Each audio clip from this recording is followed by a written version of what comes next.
la clase. Sí, ahí estoy, grabando. Entonces, buenos días, buenas tardes, buenas noches. Vamos a empezar nuestra clase y vamos a partir, como les decía recién, sin un video, pero con un cuento, ¿ya? Así que espero que estén todos muy, muy atentos.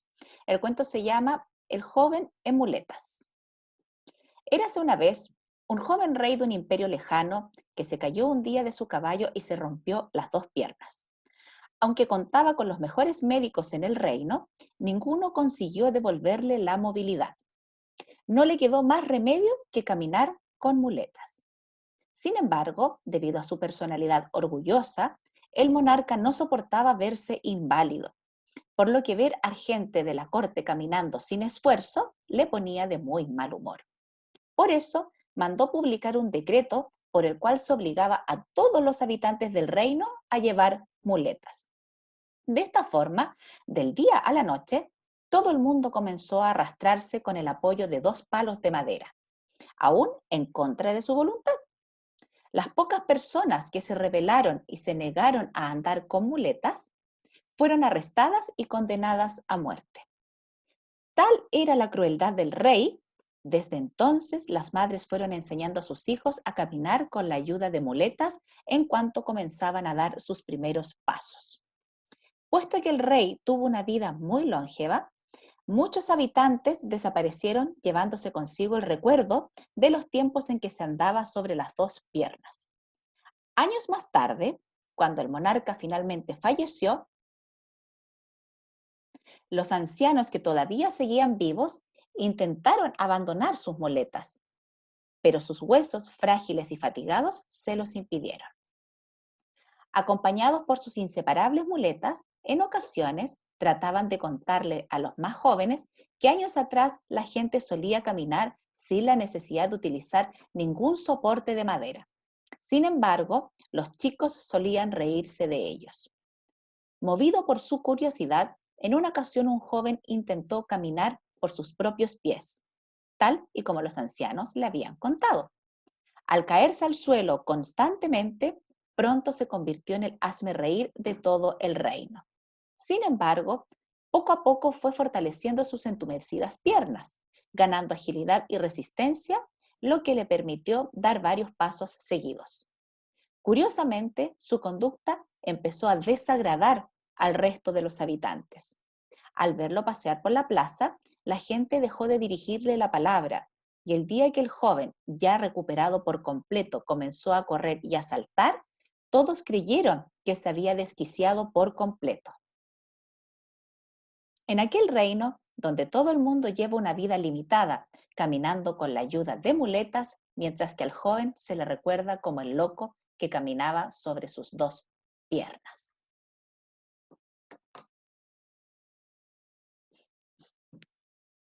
¿Qué podemos decir del cuento?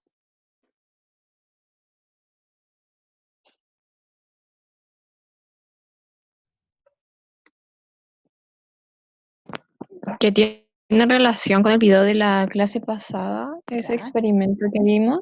Ujú, claro. La pregunta más concreta es para todos, ¿ya?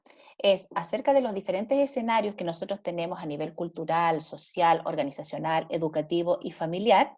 La idea es que podamos identificar situaciones que se han dado producto de la presión de los demás y debatir cómo ese impacto es tan fuerte y impacta ese fenómeno en la vida de nosotros, pensando en este cuento.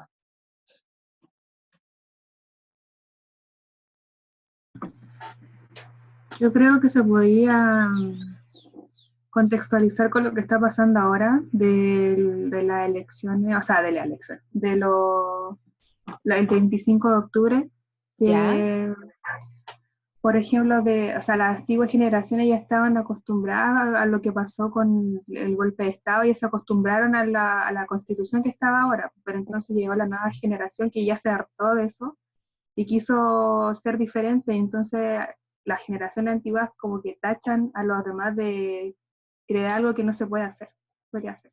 Claro. Es como que todo lo que estaba hecho antiguamente y que se ha hecho durante todos los años, es como que, ¿para qué hacerlo diferente? Po? Uh -huh. ¿Cierto? Sí. ¿En qué otras cosas notan ustedes que se resisten al cambio las personas?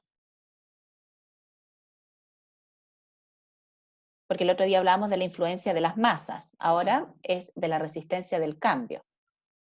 Profe, Una- sabe que esto siento que tiene como un parecido con la alegoría de la caverna, no sé si ya, puede sí, ser. claro, porque todos veían la sombra y ¿cómo era ese cuento? No me acuerdo, es el de Platón, ¿cierto? Sí, era el de, es que como todos veían la sombra y estaban dentro de la caverna, no sabían lo que habían afuera, po. Y el que salió afuera después salió, volvió a contar lo que había afuera y lo trataron como loco. Claro. Cualquier persona que se trate de desenmarcar y hacer las cosas de una manera distinta, al principio es mirado como a mal. Nos cuesta a los seres humanos entender que muchas veces es necesario innovar y modificar los patrones que hemos tenido tanto de comportamiento como de visualización de algunos fenómenos para hacerlo distinto. Hay una resistencia. Y ojo, que esto es súper probable que a ustedes en unos 10 o 20 años más también les pueda pasar o no les va a pasar. ¿Qué creen ustedes?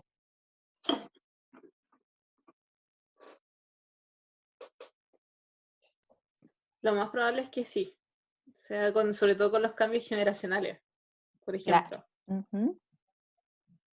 ¿Cierto? Porque no sabemos cómo va a evolucionar esto. Es que ya de por sí hay cosas que nos chocan. Por ejemplo, a mí me pasa con mi sobrino que veo las caricaturas de ahora y digo, nah, esas no son caricaturas. O sea, lo que era en mi tiempo eran caricaturas, las de él como que no. Y es lo que he visto como en páginas de nuestra edad, que es como que no, lo que quieren traer las generaciones nuevas, no lo reconocen y dicen, ah, no, nada que ver, como que se resisten a eso. Mm.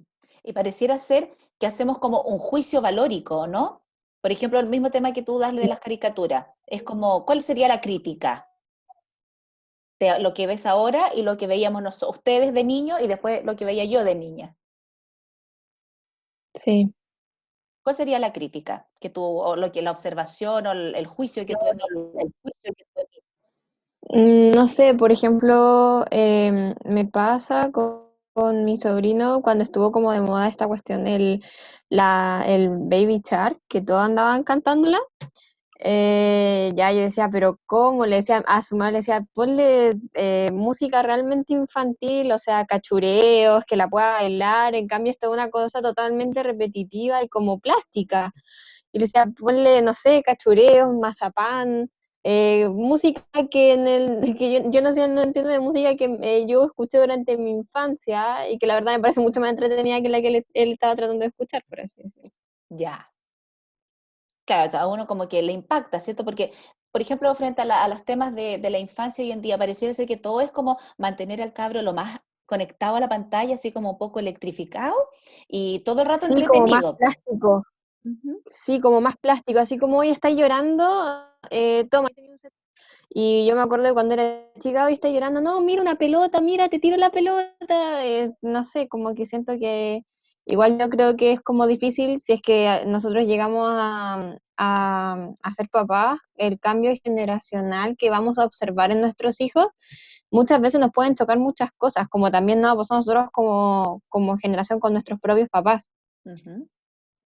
También yo lo hablo desde una para no sé, yo me considero, o sea, yo soy feminista y me ha tocado enfrascarme en discusiones con obviamente mis papás que igual tienen, todos los papás de esa época tienen algún concepto machista intrínseco, entonces es como igual se resisten, pero igual como que con el tiempo lo van como asimilando, pero no es como llegar y de golpe, no sé si Claro. se entiende. Ujú.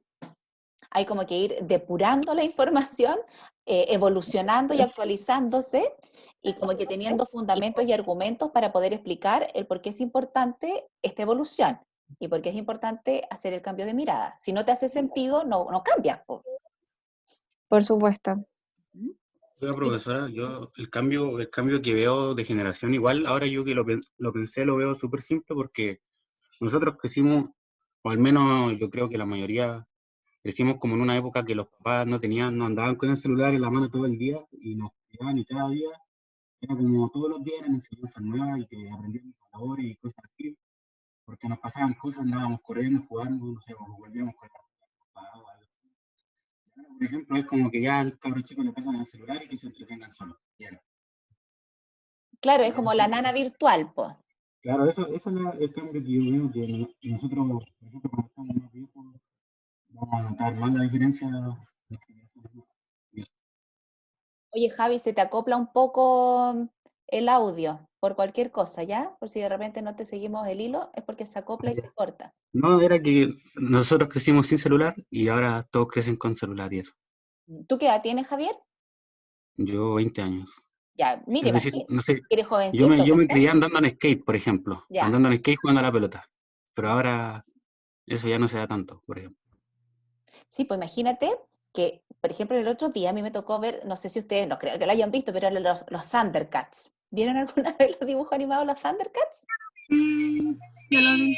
Ya, a Sí, Leonor, Sí, a Chitara, no me acuerdo bien los personajes, pero en la época de nosotros, ¿se acuerdan que Leonor tenía aquí la espada? Puedo ver más allá de lo evidente.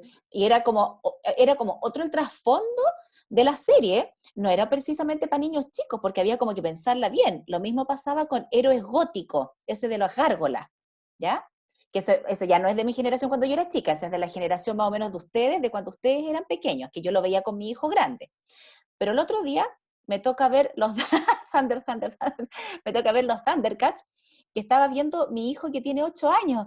Y sabéis que me chocó y como que me molestó, porque yo dije, de partida era una caricatura, era como que todo era para el chiste, no había como ese trasfondo analítico de la maldad, del trabajar con conjunto, del buscar estrategias para vencer al mal. Era una cuestión de caricaturesca y que solamente era para hacer humor. Entonces ahí yo me quedé pensando y dije, oye, en realidad como que el foco hoy en día está puesto en como que para que el niño ni siquiera como que reflexione, es solamente está como para que el cabro esté ahí obnubilado y simplemente como que aprendiendo, entre que no sé qué aprende lecera, pero no hay trasfondo más emocional, más educativo. Así me llegó a mí ese día que vi ese capítulo con él. Por supuesto que yo le conté cuáles eran los capítulos anteriores, en qué se diferenciaba. Tampoco me fui así como de choque a la crítica, porque si hubiese hecho eso, lo pongo a la defensiva, ¿verdad? Entonces, si la Peppa Pig hacia los niños egoístas. Claro, ahí hay que estar como súper en línea con lo que está pasando en el, ¿cómo se llama? En el dibujo animado para poder estar reforzándole a los niños de que así como la Peppa Pig, por ejemplo, parece ser súper taimada y peleadora, y uno le va haciendo esas evaluaciones de, ¿está bien lo que hizo la Peppa Pig? ¿Qué opinas tú? ¿Te gustaría ser como la Peppa Pig? ¿Actuó bien papá cerdito? ¿Lo hizo bien mamá cerdita? Pero eso significa que uno tendría que estar como con ellos todo el rato viendo los dibujos animados, porque en realidad pareciera ser que hoy en día es riesgoso que los dejemos súper solos por el tipo de cosas que van aprendiendo. Y eso, la televisión, los medios, ya es un mecanismo de socialización. Hoy en día, a diferencia de los años anteriores, no solamente el medio, la influencia viene de la familia, viene muy, muy, muy fuerte de las redes sociales, de las redes virtuales, de los dibujos animados, de las tendencias, de los influencers, y de repente no encontramos cosas muy, muy positivas para imitar. ¿Qué opinan ustedes respecto a eso, como de la influencia positiva o negativa? Sí, a mí me pasa sobre todo con mi hermana chica que tiene como 13, o sí, tiene 13, y a ella le gusta ver mucho YouTube. Entonces, ¿Ya? y sobre todo como los gamers y toda esa cosa, y ella como que trata de comportarse como ellos y dice como las cosas que dicen ellos, y le digo, ¿y tú sabes lo que está hablando él? Me dice, no, no cacho, pero yo lo digo porque me gusta, entonces es como, ¿qué onda? Porque el tipo puede estar mandándote a la cresta en su lenguaje y no te das ni cuenta. O Entonces, diciendo palabras que de repente, si tú la googleas, puede salirte cualquier cuestión, po. Por ejemplo, esa sopa de sí, macaco. El otro día mi cabro chico andaba sopa de macaco, sopa de macaco, y sale una sí, gamba, pero así como casi que violentamente y molesta, y dice, ¿tú sabes lo que es la sopa de macaco? Y yo así como que, ¿será una sopa de mono? Entonces él me dice, te recomiendo que cuando estés solita, googlees y veas el tipo de cosas que te salen. Entonces, claro, uno como papá dice, chuta, en realidad tengo que estar como súper hiper mega conectado para cachar que está viendo el cabro, pero por otro lado, da hasta rabia que haya tanta tontera en las redes, pues. Oiga, profe, pero ¿usted pero sabe de dónde viene eso de sopa de macro? No tengo idea, pues hijo, ¿de dónde Es que, creo que viene de un video pero de verdad de un macaco que le pasaron una metralleta y disparó así, con una K-47. ¡Cacha, po! Peor. Creo que de ahí viene y le gritaba macaco así porque era un mono disparando, imagínese un mono con una metralleta. Y eso quedó registrado en las redes. Sí. Y Mm. Es que, profe, es estúpido. Imagínense que yo estaba, porque yo siempre le tengo como más ojo a mis sobrinas mujeres, porque anda acá enfermo en las redes, y siempre voy, oye, ¿qué estoy haciendo? Y la cuestión, y de repente estaba en YouTube, y ella estaba viendo un video de Elsa, y yo ¿Ya? quedé así como, ¿qué onda, po? Y resulta que eran como unos adultos disfrazados de había una mujer que era Elsa, ¿cómo se llama? Y habían como tres más, uno era Olaf, que así como toda la onda De Frozen. de Frozen. Sí, y de repente era la empezada, hacían cosas súper raras, o sea, ni siquiera sé cómo describirlo, eran súper extrañas, y era como prácticamente yo cuando los vi, era como, era como ver el inicio de una película para adultos, así, de Hola. verdad que me impresionó mucho. Y yo le dije a su mamá, le dije, oye, ¿sabes qué? Cuidado, pon la restricción, porque el video más encima le sale como en esta ruleta, como en este algoritmo. Entonces, yo obviamente puse la denuncia porque estaban haciendo tonteras, era así como que, de verdad que tonteras, ni siquiera sabría cómo describirlo. Y no, fue como, me preocupa, a mí por lo menos me preocupa. Y sobre todo también con el tema del TikTok, que las niñas bailan en TikTok y ahí se ve cada asqueroso en los comentarios. Sí, po, oye, una pregunta antes de seguir con lo que tú estás mencionando. ¿Qué es LOL? Quedé LOL. Estoy LOL. ¿Alguien me puede...? La LOL es abreviación de una risa. como, sí, ¿Ah? es como una risa, Fue la es como abreviación de una una risa. risa. Ah, ya. Eso. Es como una expresión que se generó allá en Estados Unidos. Ah, ya. Pero una Es expresión... una jerga estadounidense que empezó a rebotar en la internet y como dicen los cabros, representa como que da risa, LOL. Ya, ya. Ahora entiendo. Ya. Pero retomando lo que decía recién la compañera, efectivamente hay un alto contenido que es como distorsionado porque ocupan nombres para cosas que pareciera ser que son como de pequeños, pero que cuando tú te metes no son de pequeños, entonces no son tan inocentes. Y eso nos lleva, lamentablemente, a los adultos a estar como en estado, ya ni siquiera más pendiente, casi que en estado de alarma. E incluso si se fijan, ustedes tienen 20 años y ya a muchos les parece disonante algunas cosas, pero que probablemente cuando ustedes tenían 15 no eran ni tema, y uno aunque fuese papá y le estuviera diciendo, oye, no hagáis aquí, no hagáis allá, no veas esto, no veas lo otro, aún así ustedes con 15 años no lo pescaban, po. Pero ahora que tienen 20, como que empiezan a tener mayor grado de conciencia de la influencia de estas cosas, ¿o no? Sí, Sí, porque yo veo que, por ejemplo, mi hijo de 20, el de 20 que tiene la misma edad de usted, que es como mi parámetro, pues como mi experimento para ver el mundo de los universitarios. Nosotros con mi marido decimos, oye, ahora está madurando, porque ahora dice, ¿ustedes ven la gravedad de las cosas que hay en las web? Y nosotros cuando él tenía 15 le decíamos, ten cuidado con las cosas que ves en internet. Entonces en ese minuto, para él era todo así como que, pucha, que son de retrógrados, que no se enojaba. En cambio, en la actualidad, ahora él también es como un viejo chico, porque en realidad pareciera ser que en esos 5 años, lo mismo que le tiene que pasar a ustedes, van teniendo mayor grados de conciencia, pues ya van ampliando el criterio para poder saber qué es lo que está bien y qué es lo que no está bien. Y eso es muy bueno, porque lo triste sería tener 20 años y todavía seguir pensando como cabro de 12, ¿o no? sí, pero a los 15, profe, nosotros, o sea, yo me acuerdo de los 15 años y yo decía, no, no le voy a hacer caso. Pero la verdad es que muchas veces, por más cuando me lo repetían y todo, muchas veces, no sé, pues me decían, cuidado en Facebook porque te puede agregar gente y me daban la charla y toda la onda. Y decía, ay, que son cuáticos, si no me va a pasar, no sé cuánta cuestión más. Pero claro, pues cuando me llegaba una notificación extraña, yo decía, hoy sí es lo que mi papá me dijo. Así como que yo creo que entre los 15 y los 20 es como el proceso que uno vive sus propias experiencias en base a lo que los papás también le dijeron. Claro, y ahí uno como que va formando criterios, ¿cierto? Es una parte del aprendizaje social en donde, independiente que estamos en el grupo de masa, o sea, en el grupo de par y súper influenciados por el medio entre los 15 y los 18, los últimos 2 añitos vamos desarrollando la capacidad de discernimiento más profundo, po, más profundo de esto que hablábamos la semana pasada, como de tener mi propio criterio evaluativo respecto de ciertos temas, y eso es súper bueno. ¿ya? Bueno, vamos a reforzar algunos aspectos que tienen que ver más bien con la teoría, ¿ya?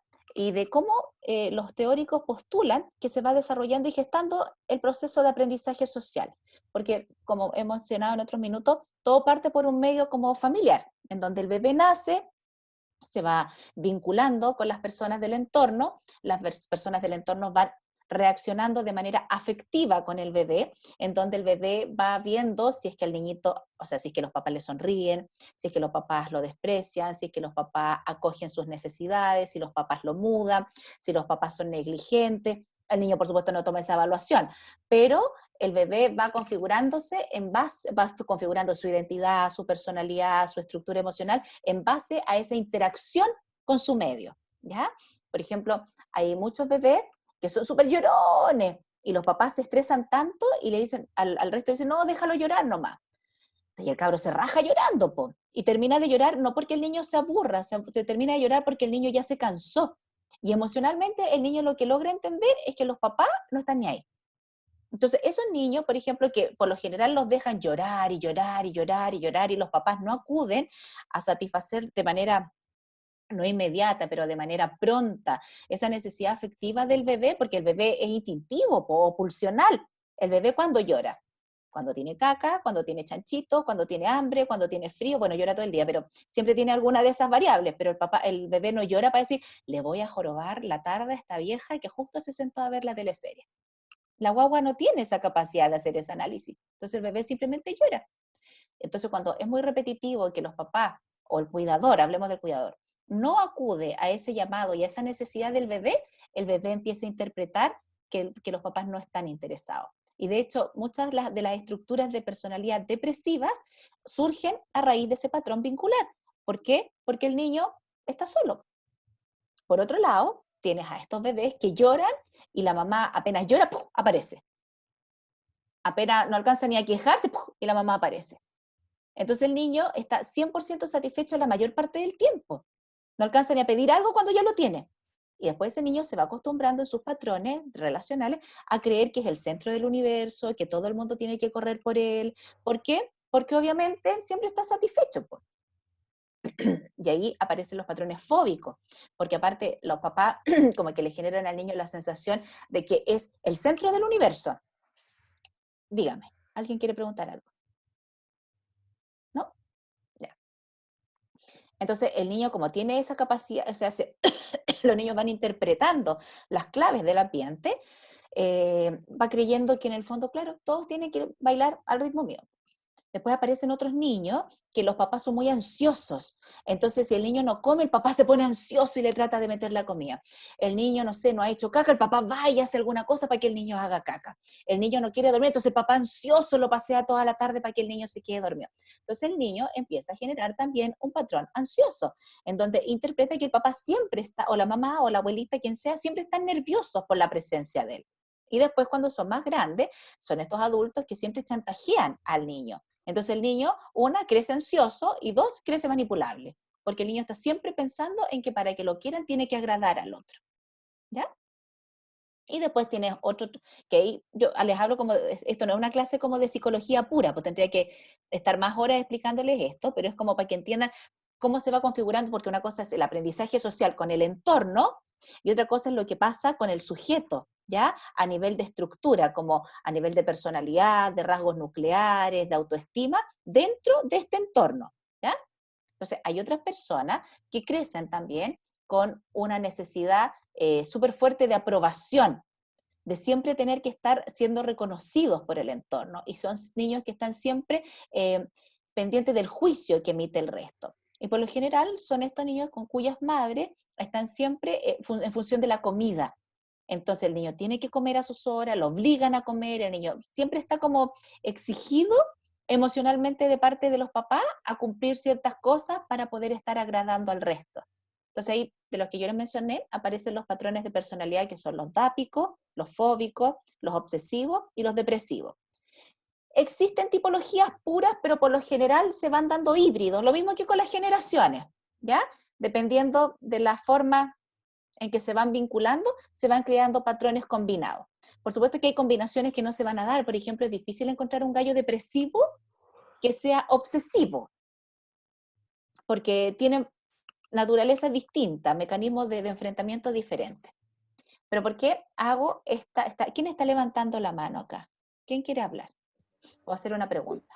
Yo, profe, quería preguntar si esto tiene que ver algo así como con los tipos de apego. Sí, justamente, muy bien tu vinculación. Tiene que ver con el tipo de apego. Apego ansioso, apego fóbico, apego evitativo y el apego, ansioso, evitativo, fóbico, ambivalente. Justamente. Lamentablemente, digo lamentablemente porque los papás cuando somos papás, después les va a pasar a ustedes también, tenemos nuestra estructura de personalidad que se configuró en base también a nuestros patrones vinculares con nuestros propios padres y nuestro propio entorno, ¿ya? Y después nos toca a nosotros reproducir esa misma experiencia con nuestros hijos. Y si no somos conscientes de cuál es nuestro patrón nuclear de vinculación, probablemente lo vamos a reproducir con nuestros hijos. Y cuando lo reproducimos con nuestros hijos, es complejo, porque en el fondo podemos estar estimulando patrones depresivos, patrones fóbicos, patrones muy ansiosos, en donde los chiquititos desde chiquititos son ansiosos, ¿ya?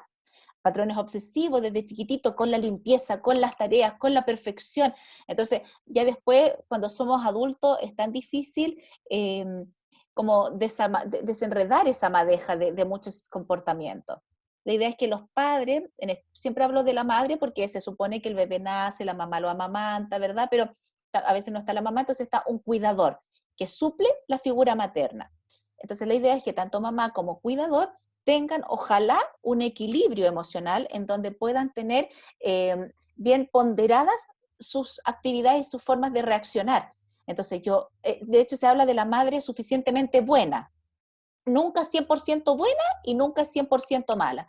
Tiene que retar, tiene que normar, tiene que enseñar, tiene que formar, pero además tiene que querer, tiene que acoger, tiene que empatizar, tiene que entregar afecto, reconocer. ¿Me sigue? Es como buscar ese equilibrio. Pero a nivel mundial, ese equilibrio está poco desarrollado, porque ideal sería que uno antes de ser papá pudiese ir casi que a terapia para poder autoconocerse y así saber cuáles son, como persona, tus áreas más fuertes para la paternidad y cuáles son aquellas que necesitan ser mejoradas, ¿ya? Para que ese patrón vincular y esa estimulación del apego sea lo más sana posible. Mira, no tiene nada que ver con la clase, con el tema, pero a mí me llama mucho la atención que, bueno, existen corrientes con respecto al tema de la maternidad y son todas súper respetables, pero a veces se van un poco al chancho. Por ejemplo, cuando hablamos de la crianza respetuosa, no estamos hablando de dejar al niño hacer todo lo que el niño quiera. ¿Por qué? Porque ese niño en algún minuto va a entrar en sociedad y va a empezar a interactuar con otras personas. Y ahí va a haber un choque violento. Porque si yo tengo un niñito muy regalón, que finalmente es todo para él, cuando empieza a interactuar con otros niños, va a ser peleador, va a ser egoísta, va a ser falta de respeto con los adultos. Entonces, hay que ir teniendo un equilibrio. Otro ejemplo que les puedo dar es la maternidad con respecto al tema de la lactancia. Hay muchas mujeres que de repente se ponen, o sea, no de repente, se ponen muy ansiosas cuando están dando de mamar. Entonces, estar dando de mamar ansiosa, ¿será la mejor manera de generar un vínculo de apego? ¿Qué creen ustedes? No, de hecho, ni estando embarazada, ni estando lactando y dándole leche al bebé, tiene que estar nerviosa, estresada, porque genera consecuencias en el bebé. Tipo y consecuencias. De la misma manera que tampoco puede fumar o tomar cuando está embarazada. Claro, el mismo daño se podría decir que uno es como a nivel neurológico y el otro a nivel, neurobiológico y el otro como más bien neuroafectivo, se podría decir, ¿cierto? Entonces, hay mamás que de repente con esta cosa como de que no, es que le tengo que dar de mamar, es que le tengo que dar de mamar. Entonces, y la mamá, tú notas que está ansiosa porque la mamá está dando la pechuga y está con el celular. O la mamá está dándole a la pechuga y está gritando, no te subas ahí, bájate de allá, oye, cuelguen las toallas, oye. Pobre guagua, po. Lo mismo, si la mamá tiene una depresión y le está dando la pechuga y la mamá no mira al bebé. Entonces está así. Y la guaguita busca su mirada desesperadamente porque la guaguita lo que más busca es que generar ese contacto visual. Pero la mamá, porque la mamá no es por una cosa de maldad, si nuestros patrones de personalidad no son maldadosos, son. Pero la idea es ser conscientes de cómo funcionamos para también poder ser consciente de lo que vamos a futuro a provocar en otras personas. ¿Me siguen? Entonces, saliéndonos de esto de la psicología, más bien como del apego, entremos en el tema del aprendizaje social. Pensemos en esta personita que nace en un grupo familiar, ¿verdad? Entonces, sus primeras experiencias de aprendizaje social se van dando por contacto cercano, es decir, el contacto con los otros. Voy viendo cómo los otros se van comportando y cómo los otros se comportan conmigo. De esa manera yo voy actuando y voy aprendiendo. Después aparece también el tema de la imitación de los superiores. Voy imitando patrones de comportamiento de los grandes, de mis tíos, de mis abuelos, de mis papás, de mis profesores, de todo el mundo adulto. Yo estoy aprendiendo en base a la observación. No precisamente en base a lo que dicen, sino en base a la observación. Tercer punto de aprendizaje, la comprensión de los conceptos. Voy aprendiendo lo que es bueno y lo que es malo. No solo por un tema de constructo teórico aquí, sino que también en base a lo que observo, va como todo vinculado. Entonces, yo comprendo que la solidaridad es ser bueno con las personas y es a veces regalar cosas desinteresadamente o ayudar desinteresadamente. Pero no solo lo entiendo, sino que veo que lo aplican. Veo que mis papás son solidarios, veo que mi profesora es gentil, veo que mis compañeros son solidarios, por ende voy también aprendiendo a generar un comportamiento solidario. Al revés, si yo veo que en mi familia no se habla de la solidaridad, no se habla de la colaboración, no se habla del compañerismo, nadie hace nada, no voy a ser una persona generosa ni solidaria. Y ahora, ¿cuándo se provoca el mayor punto de conflicto? Es cuando se habla de una cosa y se hace otra. Muchas veces ocurre en ciertos medios, voy a dar un ejemplo que espero que nadie se ofenda, por favor, no es con maldad, que tiene que ver, por ejemplo, con el tema valórico. Muchas veces muchos colegios estimulan mucho el tema de la honestidad. Lo estimulan como valor trascendental y hacen la jornada de la honestidad y todos los cabros en actividades y todo con la honestidad. Y resulta que después pasa una embarrada en un curso, viene alguien y pregunta, bueno, ¿quiénes fueron? Y nadie levanta la mano. Y a veces hay uno que es súper honesto y ese levanta la mano. Y ese paga la culpa del resto del grupo. ¿Qué es lo que primero va a aprender ese niño? El que pagó la culpa por el resto del grupo, vinculado a la honestidad. ¿Qué va a aprender? Que saca más barato mentir que decir la verdad. Sí, pues Que por no hay todo. ¿Mm? Dime. que, que no hay que no hay compañerismo. Que la gente es hipócrita, que son todos mentirosos. Se empieza, ¿cachai? También. ¿Mm? Pero va a ver el mundo como es. Claro, pues eso sí, dolorosamente va a ver el mundo como es. Y mira, esa frase es súper buena porque, claro, el mundo es como es porque tampoco hacemos a veces como la pega suficientemente profunda para hacerlo distinto, pues, ¿cachai? Porque si todos aprendiéramos de que ya me mandé feroz en barra, pero es mejor decir la verdad, porque al final a veces igual me van a pillar, pues. Voy enseñando que es mejor asumir el cagazo que ocultarlo. Y con eso también le enseño a otras personas. Por ejemplo, los papás se equivocan en la casa y les cuesta reconocer, po. Incluso los niños aprenden desde que son chicos a mentir. Imagínate una reunión familiar en donde los primos le pegan o se cae, no sé, Pepito. Y Pepito llora, llora, llora. Entonces llegan todos los grandes así como, ¿pero qué pasó? ¿Qué pasó? ¿Qué pasó? ¿Qué pasó? ¿Y a quién le pegó? Y todos así, ¿pero quién le pegó? Si no los voy a castigar, dígame, ¿quién le pegó? Y falta ahí el heroico, el William Wallace, que levanta la mano y dice que él fue. Porque le dijeron que no lo iban a castigar ni que lo iban a retar. Levantó la mano y listo, te quedaste sin postre, te fuiste a tu pieza, te quedaste sin la piscina, no vayas a jugar. Entonces a los 5 segundos el cabro dice, ni cagando para la próxima digo la verdad, po. O voy a decir, él me pegó primero, como justificando mi comportamiento. Entonces ahí es donde tenemos que ser súper cuidadosos los adultos. Bueno, ustedes a lo mejor tienen hermanos chicos, pero también hay que ser cuidadosos, porque ya estamos con nuestro comportamiento influenciando el comportamiento de los más pequeños y enseñando, ¿ya? Y el último punto respecto del aprendizaje social tiene que ver con los comportamientos del modelo a seguir. Aquí hay algo que es súper importante. Nosotros, por ejemplo, ¿a qué gente nosotros queremos imitar cuando somos adultos?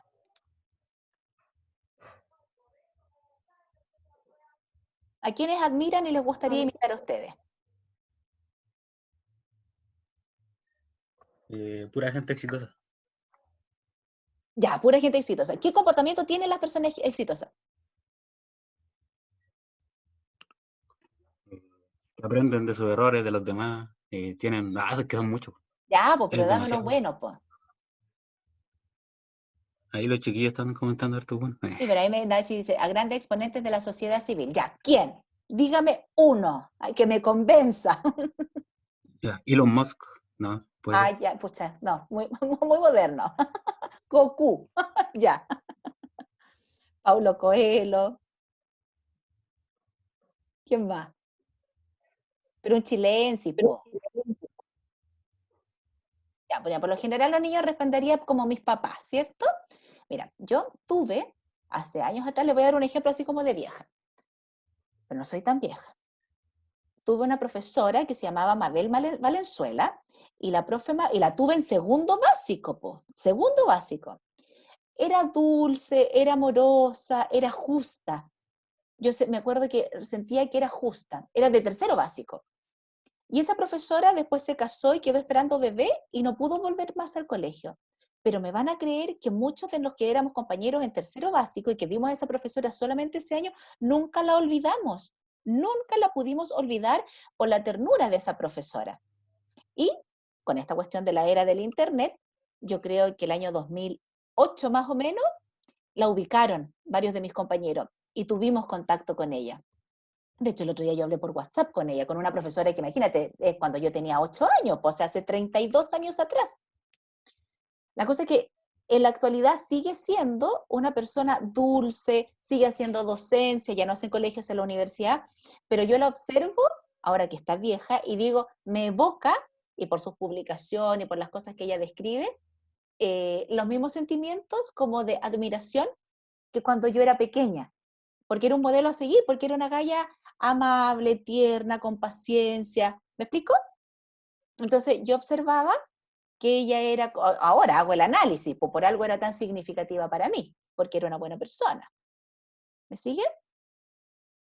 Lo mismo podría pensar yo a alguien cuando ustedes decían alguien exitoso. Claro, pero yo podría decir, chuta, a ver, admiro a alguien exitoso, pero resulta que es exitoso, pero le roba a todo el mundo. Pues.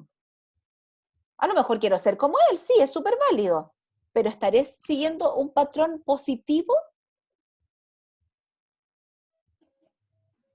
No, Pero probablemente no, pues cierto. Ahora es diferente seguir a alguien que yo lo percibo como exitoso, pero a lo mejor no gana así como tremendo billete, pero sí es alguien que pareciera ser que es buena persona. Bueno, todo va a depender en todo caso de como de las prioridades que cada persona tiene para poder seguir y admirar a alguien.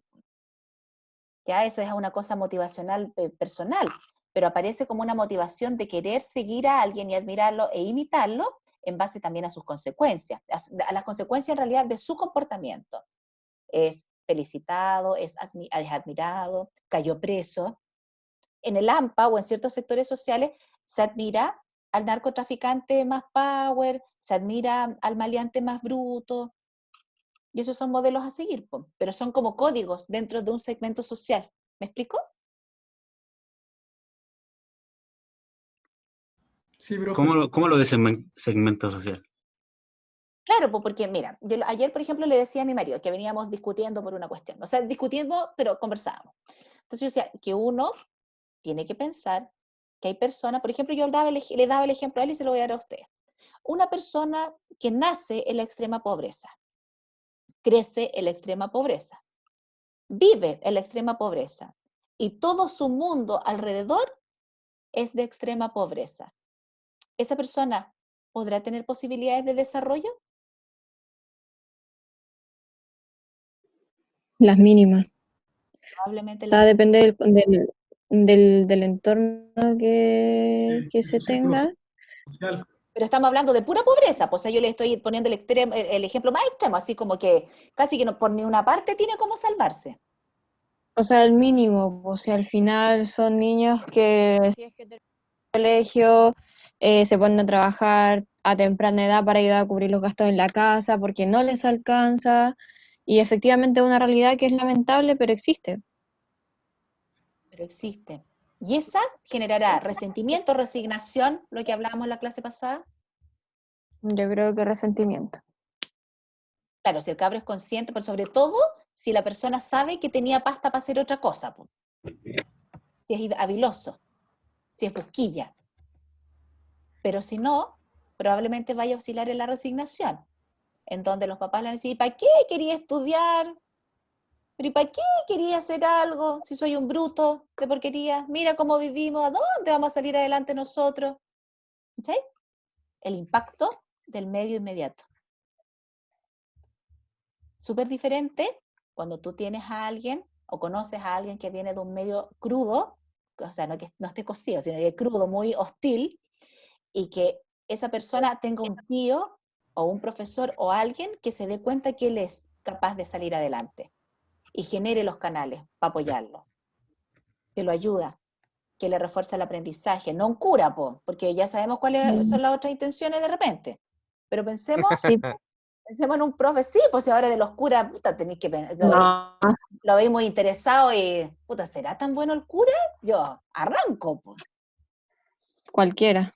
Pero pienso en un niño que, claro, está en un medio social hostil y que el profesor cacha que es bueno para las matemáticas, que es como súper pirinol y despierto, que es como habiloso, busquilla. Entonces tú decís, pucha, a ese cabro tiene harta posibilidad como de salir adelante. Pero a los otros, Ahora igual sería, dígame.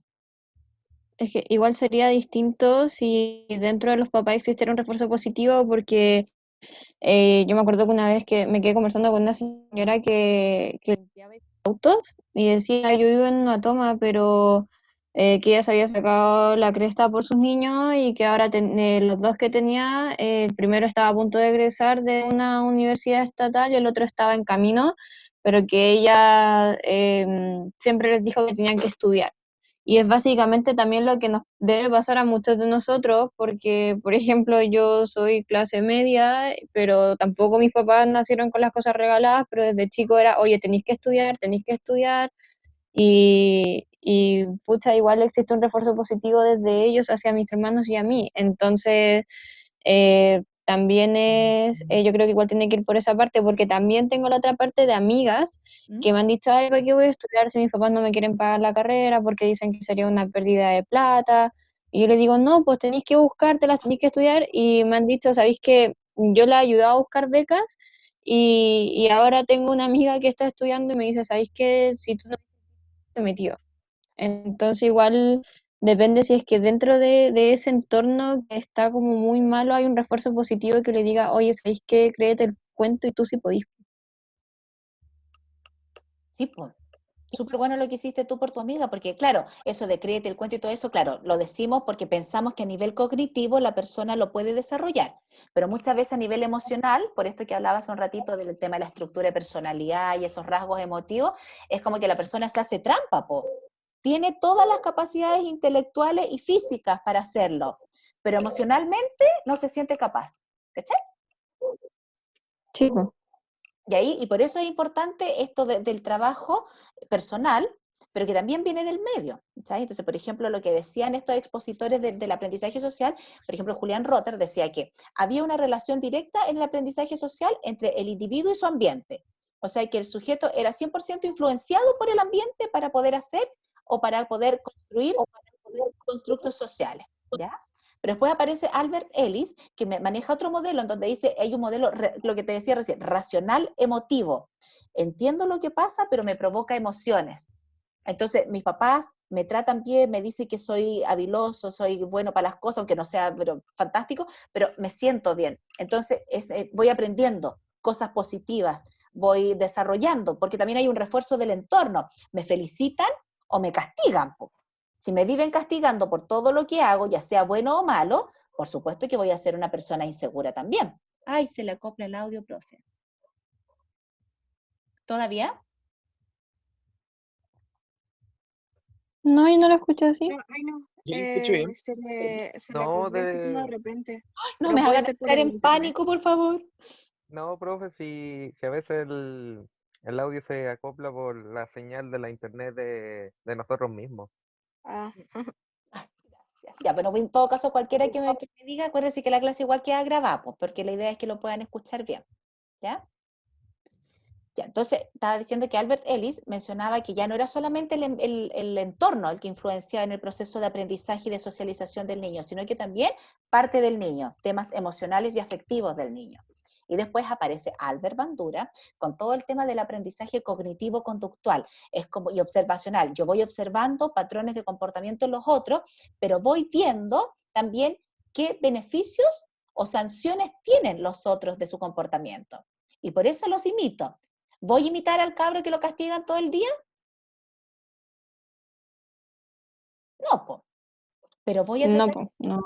voy a tratar de imitar al que lo felicitan, voy a tratar de imitar al que se saca buenas notas, o bueno, a lo mejor no me da mucho para sacarme buenas notas, pero por lo menos lo felicitan porque es buena persona. Pero vamos viendo personas y eso se empiezan a transformar en nuestros modelos. Y nuestros modelos pueden ser pares, como pueden ser también adultos. Y puede ser una persona que a lo mejor vemos en la tele y la encontramos como, en este caso, un modelo a seguir, ¿ya? Lo sano sería seguir modelos positivos, porque nos inviten a crecer, ¿ya? Después aparece Walter Mitchell con el modelo interaccionista, en donde en realidad el proceso de aprendizaje social engloba todos los otros modelos anteriores. El de la relación del individuo con el ambiente, la relación a un nivel emotivo del sujeto, el aprendizaje vicario que propone Albert Bandura. El aprendizaje vicario es lo que recién decía, observo a una persona, tiene cierto tipo de comportamiento. Como observo ese comportamiento y sé cómo el entorno responde a ese comportamiento, voy a ver si lo imito o no. Por ejemplo, este año ha pasado mucho, como los pequeños están en casa, y los pequeños en estos minutos, después de 8 meses de cautiverio, y los papás todos ya como medio hasta acá, se han vuelto súper tiranos, pues. Responden mal, contestan mal, hacen las cosas de mala gana, porque se han perdido durante 8 meses de todo el proceso de socialización que ocurre al interior del colegio, en donde ellos observan el comportamiento de los compañeros, las normas que establece el colegio, las normas que establece el profesor, los resultados del comportamiento de los compañeros dentro del aula. Entonces, ha sido súper como nocivo estos 8 meses, porque no, o sea, ojalá que no se extienda más, porque si no van a haber muchas cosas que se van a empezar a arraigar en los rasgos estructurales de los niños, porque necesitamos de la socialización para poder constituirnos en este proceso de interacción. Y cuando hablamos de la socialización y de la importancia de esto, no es solamente porque, ¿cómo se puede decir? Por ejemplo, uno podría decir, chuta, es que a nivel social como que quieren normar el comportamiento, como estandarizarlo, como que seamos todos iguales. Y no se trata de eso, se trata de tener patrones de comportamiento que te permitan establecer relaciones de convivencia sanas, basadas en el respeto, independiente de las distinciones de estilos de cada persona. ¿Me explico?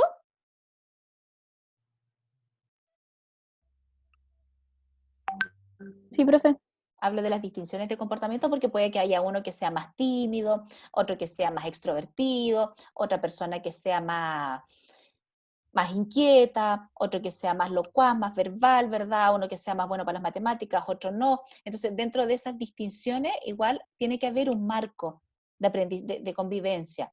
Y como decíamos, está definido en la primera infancia por la familia y después ya empiezan a aparecer todos los otros agentes de socialización que son el jardín, el colegio. Sigue siendo la familia es como transversal toda tu vida, pero es el jardín, la familia, el colegio, después los grupos de pares cuando empezamos a socializar en el condominio o en la cuadra, cuando entramos a la enseñanza media, cuando después entramos al mundo universitario y después cuando entramos al mundo del trabajo. Entonces, de pronto las personas tienen choques súper, súper violentos, porque todo esto que hemos hablado del aprendizaje social de los distintos actores que lo constituyen es un aprendizaje también sociocultural. Por eso, por ejemplo, nos cuesta a veces tanto ir a un país y aprender códigos culturales, porque ellos tienen otro proceso de socialización. No es que caminen con las dos manos en vez de con los dos pies, estamos hablando de procesos de socialización donde hay cierta creencia, donde hay ciertos valores que se refuerzan más que en otros, donde hay ciertas estructuras políticas que también definen harto de los comportamientos. No sé si alguien tiene alguna consulta, duda, comentario. Sí, profe. Esta suerte de elegir modelos a seguir nace de manera intrínseca en todas las personas, ¿cierto? Sí, sí, en la medida que tú tienes la capacidad de observar bien tu medio, po, que tú te vas dando cuenta. Por ejemplo, hay niños que de repente como tienen un déficit cognitivo o un déficit intelectual o tienen déficit atencional y son más ensimismados, esos niños están menos atentos, les falla un poquito la atención. ¿Y por qué hablo de la atención? Porque la atención es lo que me permite fijarme en el comportamiento del otro.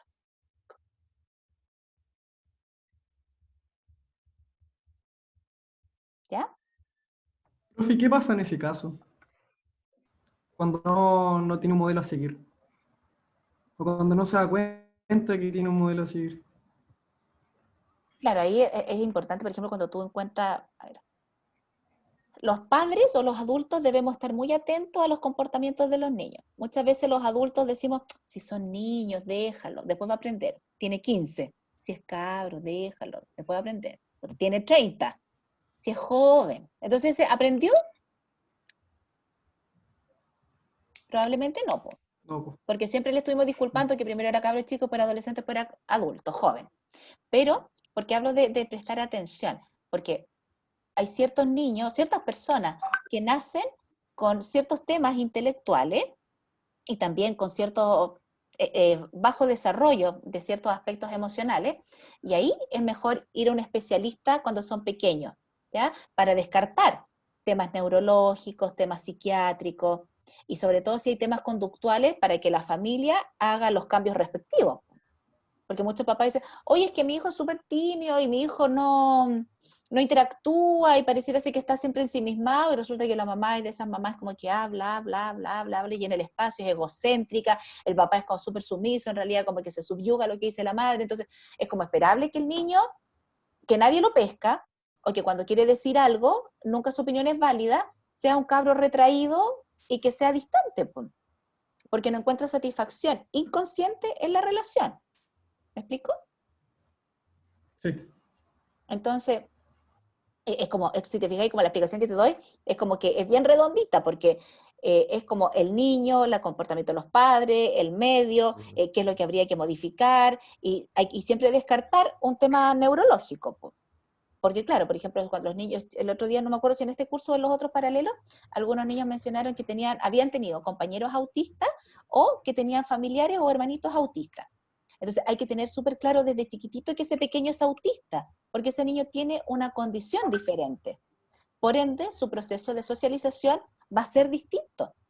No puede ser igual al de las personas que, entre comillas, tienen una estructura más adaptable, más normal.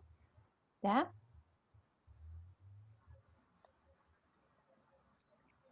Hasta Ok. acá. ¿Alguna otra consulta, duda o comentario?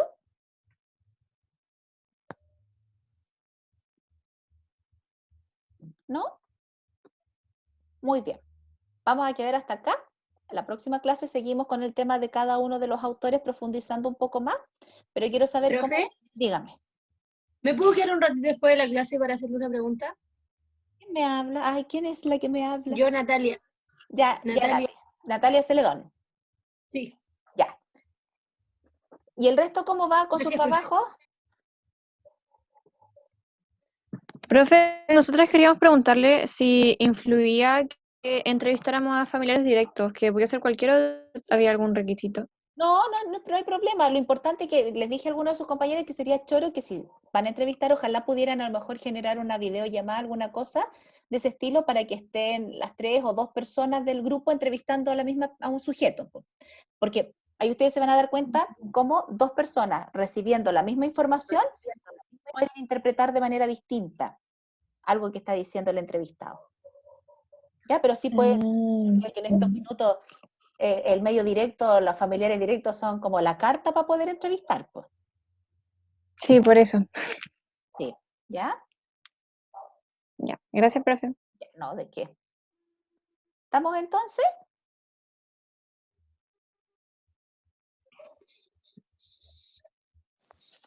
Muy bien, queridos Hola, alumnos. profe. Dígame. Profe. ¿Me puedo quedar un ratito después con usted? Sí, mira, ¿Para voy a... preguntarle algo? ¿Es del trabajo? Sí. Ya.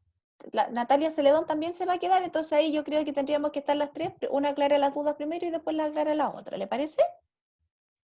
Sí, me da lo mismo. Ya. Ya, chiquillos, me voy a despedir entonces, nos vemos si Dios quiere el día jueves, que tengan una buena semana, estudien mucho, avancen con sus trabajos para que después no estén acogotados. ¿Ya? Gracias, profe. Que esté Cuídense bien. mucho, que estén bien. Chao, profe. Chao, profe. Chao, chao, Chao, profe, que esté muy bien.